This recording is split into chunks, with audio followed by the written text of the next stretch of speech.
folks, Abby here again for a supplemental info piece here on the 8th of February 2023. I'm in Cusco, Peru, and some folks asked me to clarify some things about the announced protests nationwide for tomorrow and what I have read, what I understand, what I could suggest. So anyway, several large unions, also called sindicatos, including the General Workers Union and the Teachers Union, have called for a large national strike tomorrow, or starting tomorrow and going on indefinitely at a national level.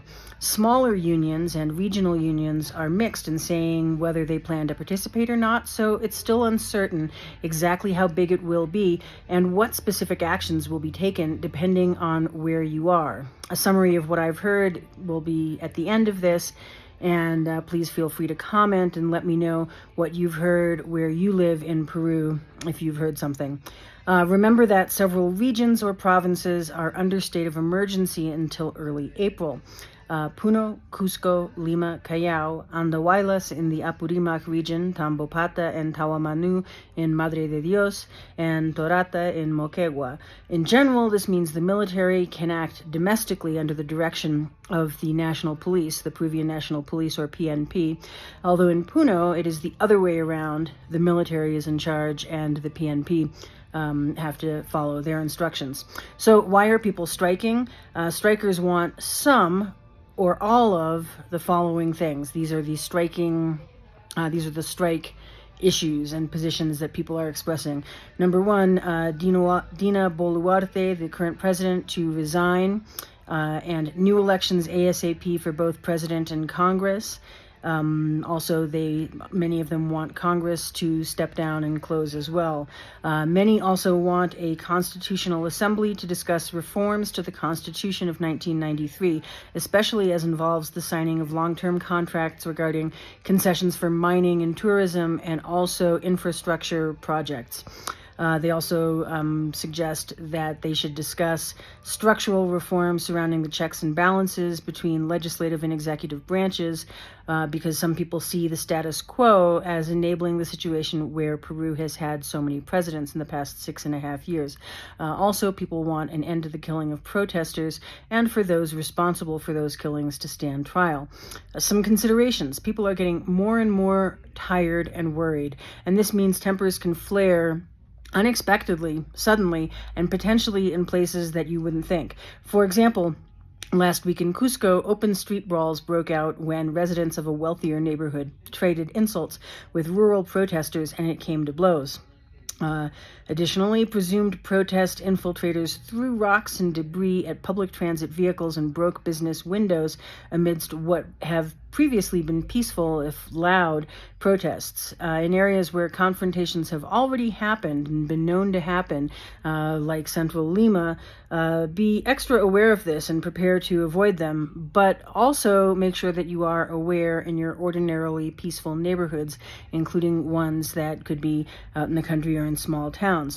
What have these confrontations between civilians been about, you may ask? Well, mostly it's that some people think protests should stop for various reasons, and some people feel strongly that they should continue. Some general advice. Stay clear of active protests. Remember, it is illegal for foreigners to participate in protest actions and can result in arrest and removal from Peru. If you want to be somewhere other than where you are right now for the next few days, you might want to travel this afternoon or evening. You probably potentially also want to stock up on essentials, like if you need food or medication, etc., since markets and transportation may be unavailable. I also would say don't pick any arguments with your Peruvian friends about politics right now. The situation is extremely complex and feelings tend to be very strong and, like I say, extremely complex. So some things I've heard from various sources include the following, although this is by no means an exhaustive list. in Cusco. Some, but not all, markets in Cusco will be closed. Public transit buses in Cusco will not run. Taxis will not be working in the city of Cusco. Assorted roadblocks around the city of Cusco and the Sacred Valley will start again, as well as those that have never stopped continuing, but most unions do plan to give tregua or truce on Saturdays and Sundays for the next several weeks as they expect to continue protesting.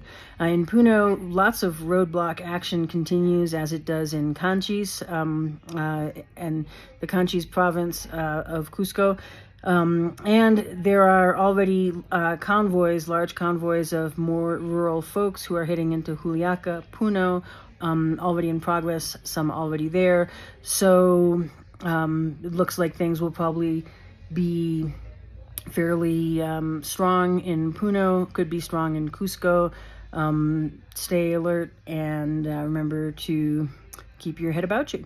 Anyway, that is the general rundown on what to expect. Again, as usual with protests in Peru, until the day of, it is impossible to know for certain whether things will be very strong or kind of fizzle out or what's going to happen. So that's where I've tried to give kind of general advice and just explain what's going on. So now you know.